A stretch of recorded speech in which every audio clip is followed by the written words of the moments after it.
So, ito na ngayong araw na ginawa ko ang aking sleeve. So, ganito ko siya ginawa. At ang ginamit ko dyan ay, it's canvas. Yung fabric niya is canvas kasi yan is thick at medyo hard. So, kaya yun yung ginamit ko. What? Huwag na isipin kung anong hard yun, okay? Kung anong hard mang iniisip mo dyan, day, uy, nagkakamali ka, day. Ang sinasabi ko yung tela ba. So, ito na, nagawa ko na siya. So, ayan, gupitin ko na. So, sorry naman, nag-accent ng Bisaya na naman ako kasi marami ako ditong kaibigan na talagang nagsalita sila ng Bisaya sa akin. Makasabot na lang ako kung gamay. So, ayun. So, mabalik tayo dito sa aking ginagawa. So, ayan na nga. Habang ginagawa ko yung aking sleeve, ito naman pantay na pantay ang pagkakagupit-guhit dyan ni Inday. So, talagang kineri to the highest level ko yan doon. So, ito na nung matapos na siya. Siyempre, ikakat natin yan. Mahirap naman yung full video. Uy! So, ito na nung nagawa ko na siya. So, ayan ang kinalabasan yan. O, diba? So, ang ganda. Next morning. So, ito na nga ang aking next morning. So, ayan, naggupit-gupit na ako dyan ng aking ipang babalot sa paligid ng aking sleeve. Dahil nga, pag hindi ko siya binalutan, uy, Diyos ko po, day. Ito na naman, bumalik na naman ang Bisaya accent. Pag hindi ko ba binalutan ang gilid, matusok man ang aking skin. Dili man porcelain ang aking skin, pero ingatan ba natin na, day? So, ayan, sige po, dedicate. Kasi ang canvas talaga is hard. Oh, uy, dong, day. Huwag mong isipin kung anong hard ang sinasabi ko, maling hard ang iniisip mo. So, ayan, magdahi-dahi na dyan si Inday. Pero ma-fix niya na ang edge. So, ayan, sige po, datahi lang ang Inday. So, para naman maging strong. Much later. At ito na nga yung kinagabihan. So, nagawa na ako ng aking ilalagay na from decorate na gamit sa straw. Kasi dalawa yung ginawa ko na gown. So, ayun yung ginagawa ko. Gagawin ko siyang flower. So, pinaikot-ikot ko lang siya. Parang yung ginawa niya sa'yo. Ganun. Jokes. 2 inches later. So, ayan na nga. Kinaumagahan. Tinahitahi ko na. Ayan, may nag-message pa sa akin. Pero naglalaro na sa isip ko yung design ng aking damit. The next morning.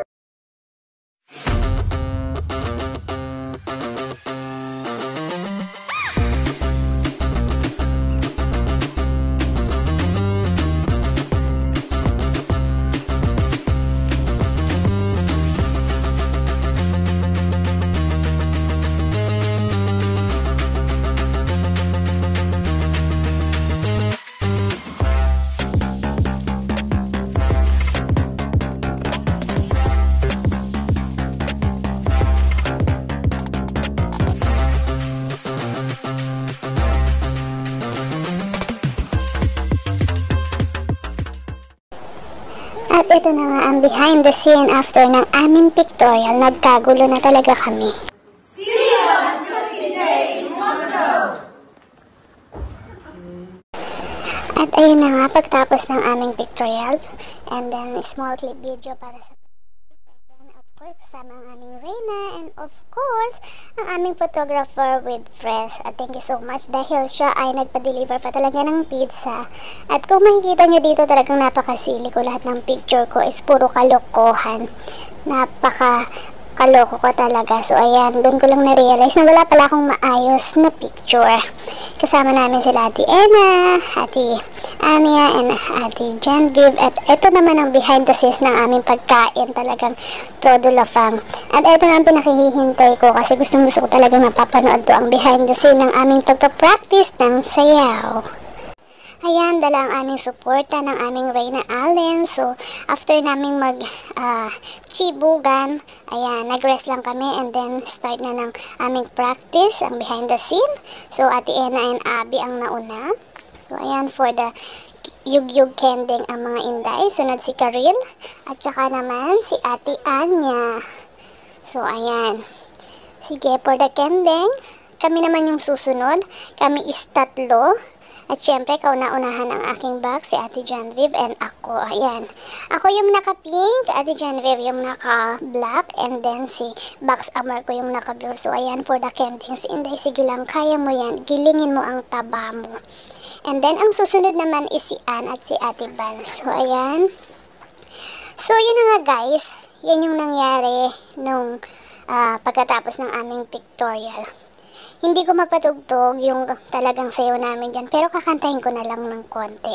Piliin mo ang Pilipinas. So, yan lang. Baka tayo hindi matanggap dahil sa ating boses.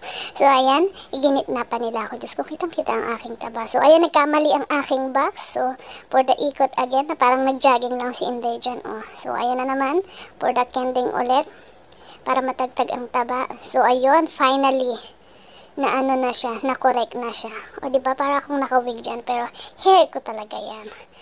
The next day.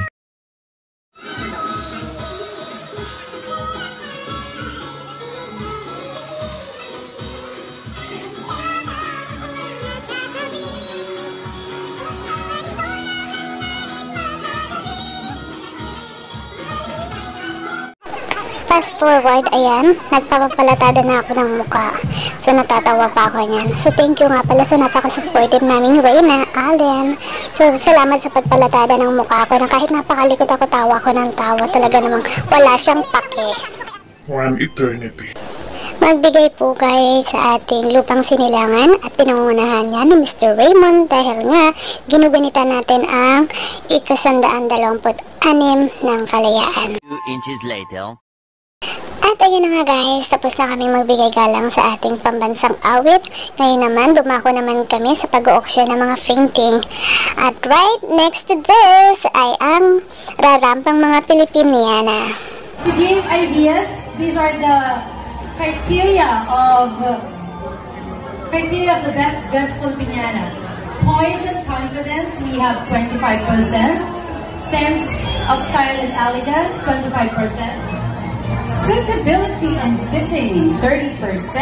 And of course, overall look will have 20%. A total of, sino nag-math nun? 100%.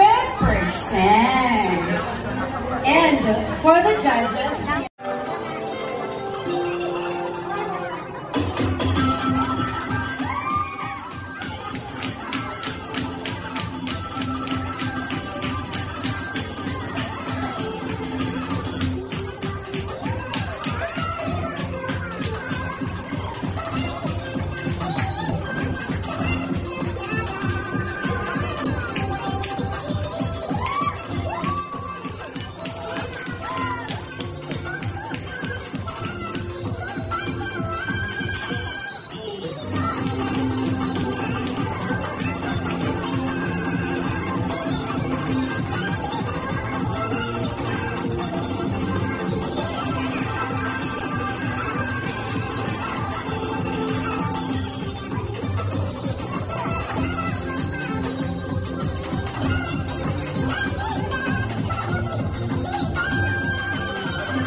Ms. Abigail embodies the essence of modern Filipino woman by blending innovative design with a timeless beauty.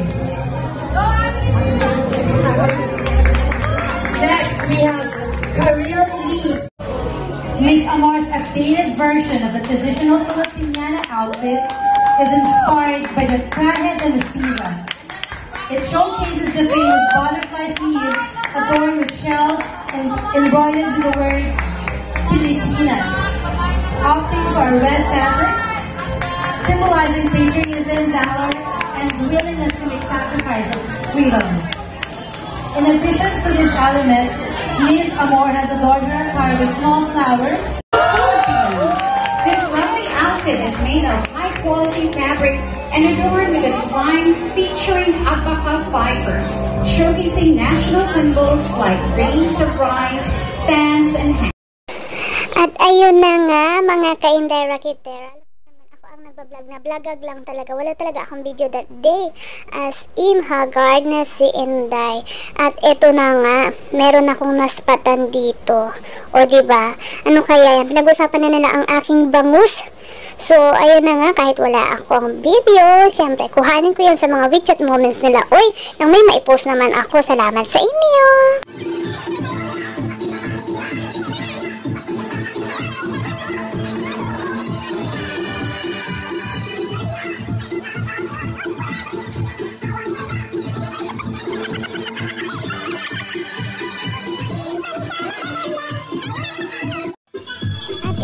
Malapit na talaga kami sa pila, no? Hindi talaga kami napigilan, nagsayaw-sayaw na talaga kami dyan, wala talaga kami hiya, uy, dahil sa gutom, ayan ang nangyari, naluka na ba, uy?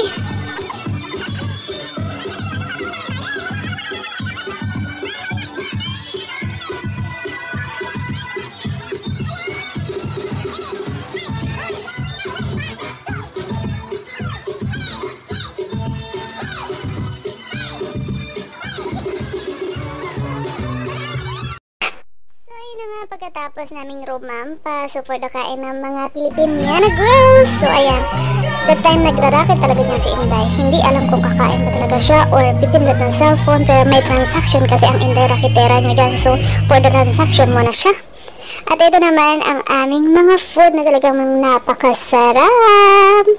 And thank you nga pala sa nagkuha ng photo na to. Of course, ang aking Much later. So habang kumakain ang mga peps, so kumakanta ang aming #1 singer na si Fang Fang. At susunod na ang awarding. Most elegant, Marianne Hallow. Best in design, Hershey Anya.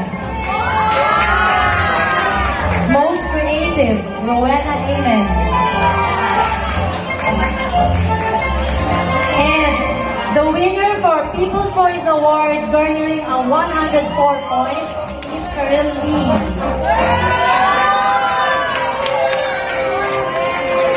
She will receive a cash prize of 100 RMB.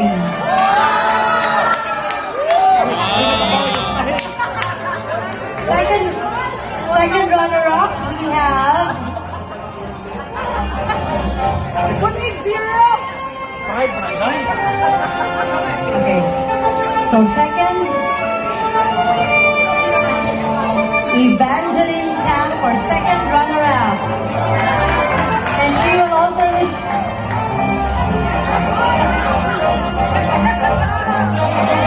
receive a 200 RMB cash prize. First runner-up, we have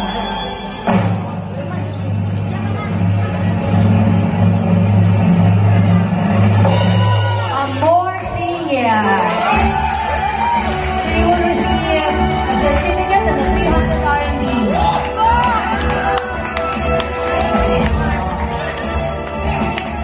And the best Filipiniana 2024.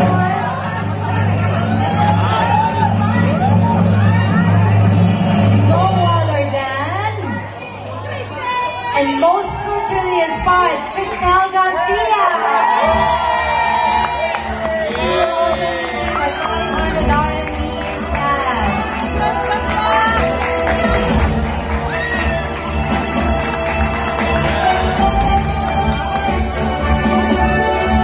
Thank you for all the participants for joining this year. We hope more will join next year. At unexpected Lord, worth it ang pagtahi ko ng napakatigas na canvas. Oy, huwag kang mag-isip ng kung anong matigas yung canvas ba, yung sleeve na nasuot ko ba.